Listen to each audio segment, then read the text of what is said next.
Hi friends.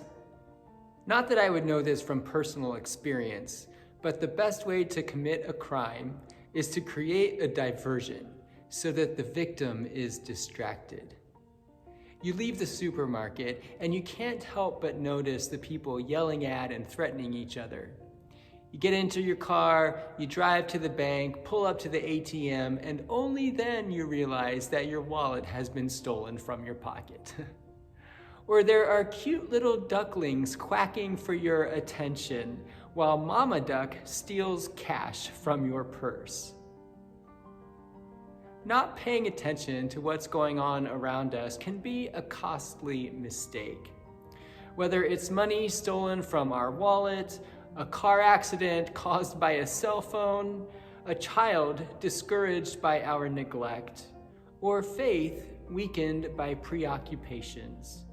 Our inattention has serious consequences. As I mentioned on Sunday, one of the primary tasks of the spiritual life is to pay better attention to God and to the people in and through whom God is working. One of the lessons that we can take from the account of the healing of the man born blind in John chapter 9 is that God calls us to see beyond our diversions and distractions and to see like Jesus, God's presence and power at work always and everywhere. One of the ways that Jesus does the work of God is by noticing, not just in the case of the man born blind, but throughout his ministry. Jesus noticed a tax collector sitting in a sycamore tree.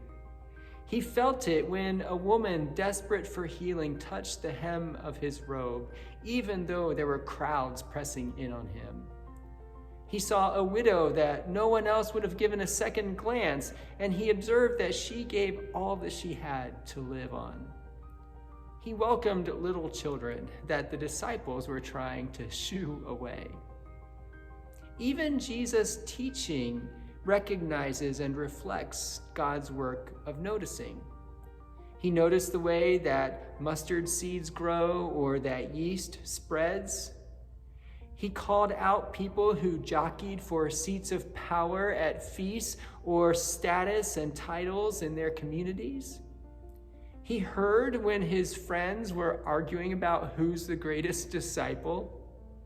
He noticed the disciples' fear and doubt in a stormy boat ride. And I wonder if sometimes the disciples wished he didn't notice quite so much. Jesus does the work of God by noticing. As Jesus' followers, we too are called to the work of God, which is to see what Jesus would see as if he were looking through our eyes, and then to respond as Jesus would respond. M. Scott Peck writes, "The principal form that the work of love takes is attention. When we love another person, we give him or her our attention. The love and attention that we give to others is a reflection of the love and attention that God gives to us.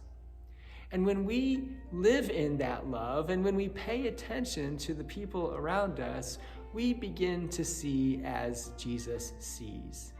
And we begin to reflect his light into our small corner of the world."